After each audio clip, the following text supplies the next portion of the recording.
सुल्तानपुर, बर्फीली ठंड और छोटे छोटे घरों वाला एक शांत गांव। गांव के एक कोने में मोहन नाम का आदमी अपनी पत्नी कुंती और बेटे राजू के साथ रहता था। मोहन के माता पिता बचपन में ही गुजर गए थे और जीवन ने उसे कभी चैन नहीं दिया। वह अपने परिवार के लिए दिन रात मेहनत करता था। मोहन धनीराम के खेतों में मजदूरी करता, जबकि उसकी पत्नी कुंती जमींदार के घर सफाई का काम करती। दोनों पति पत्नी मिलकर मेहनत करते, लेकिन जिंदगी मुश्किलों से भरी थी। उनका छोटा सा घर गरीबी और संघर्ष का प्रतीक बन चुका था। उस साल सर्दी ने सुल्तानपुर के लोगों की परीक्षा लेनी शुरू कर दी। -2 डिग्री का तापमान अब और भी नीचे गिर चुका था। लोग ठंड से कांप रहे थे।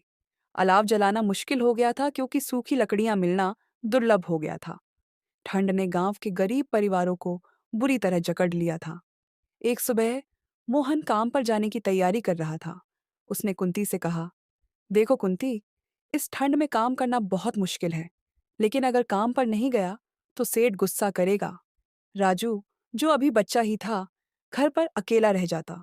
कुंती ने उसे समझाते हुए कहा, राजू बेटा, तुम घर से बाहर मत निकलना, मैं भी जल्दी लौटूंगी। काम पर पहुंचते ही कुंती को जमींदार के गुस्से का सामना करना पड़ा। जमींदार ने कड़क आवाज में कहा, इतनी देर से क्यों आई हो? ठंड में मेरे लोग जल्दी घर जाना चाहते हैं। अगर काम ठीक से नहीं हुआ तो नौकरी से निकाल दूंगा। कुंती ने सिर झुकाकर उसकी डांट सुनी और जल्दी जल्दी काम में लग गई। उधर मोहन भी धनीराम के खेतों में ठंड से कांपते हुए मजदूरी कर रहा था। ठंड ने उनके शरीर को जकड़ दिया था, लेकिन उनके पास कोई विकल्प नहीं था। रात में जब मोहन घर लौटा, कुंती ने चिंता जताई। राजू की तबीयत ठीक नहीं लग रही। उसे तेज बुखार और खांसी हो रही है। ठंड अब बर्दाश्त के बाहर हो रही है। मोहन ने घर में बची हुई लकड़ियों से अलाव जलाने की कोशिश की, लेकिन वह पर्याप्त नहीं थी। कुंती ने कहा, मोहन, कुछ भी करके और लकड़ियां लानी होंगी। राजू की हालत बिगड़ रही है। मोहन आधी रात को लकड़ियां लाने के लिए जंगल की ओर निकल पड़ा। कुंती राजू के पास बैठी उसकी देखभाल करती रही। राजू ठंड से कांप रहा था। उसकी सांसें भारी हो रही थीं। कुंती ने उसे सीने से लगाकर गर्मी देने की कोशिश की, लेकिन ठंड इतनी कड़ी थी कि उसकी अपनी सांसें कांप रही थीं। पापा, जल्दी आएंगे ना मम्मा? राजू ने धीमे स्वर में कहा। कुंती ने उसे दिलासा देते हुए कहा, हाँ बेटा, तेरे पापा अभी आएंगे, तू चिंता मत कर।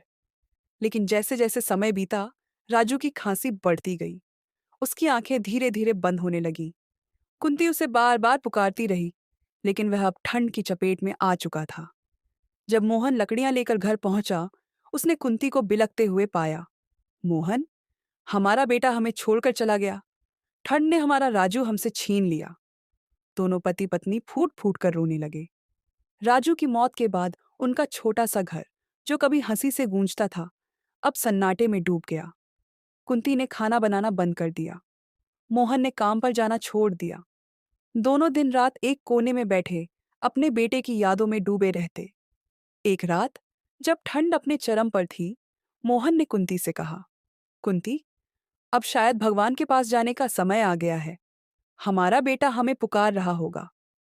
कुंती ने उसकी बात से सहमति जताई। दोनों एक दूसरे का हाथ पकड़कर अलाव के पास बैठे रहे। अगली सुबह गांव वालों ने उन्हें एक साथ जम चुके पाया। उनके चेहरे पर एक अजीब सी शांति थी, मानो वे अब अपने बेटे के पास पहुंच चुके हों। मोहन, कुंती और राजू की कहानी ने सुल्तानपुर के लोगों को हिला दिया। उनका घर अब गांव के लिए एक चेतावनी बन चुका था। बुजुर्ग रामलाल ने गांव वालों को इकट्ठा किया और कहा, अगर हम एक दूसरे की मदद नहीं करेंगे तो और भी परिवार ऐसे ही खत्म हो जाएंगे। उस हादसे के बाद गांव वालों ने एक दूसरे की मदद करना शुरू कर दिया। अलाव जलाने, लकड़ियां इकट्ठा करने और जरूरतमंदों की मदद करने के लिए सभी ने हाथ बढ़ाया।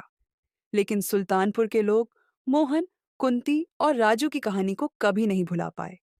वह त्रासदी हमेशा उन्हें याद दिलाती रही कि ठंड केवल मौसम नहीं, बल्कि एक परीक्षा भी होती है, और उस परीक्षा को मिलजुल कर ही पार किया जा सकता है।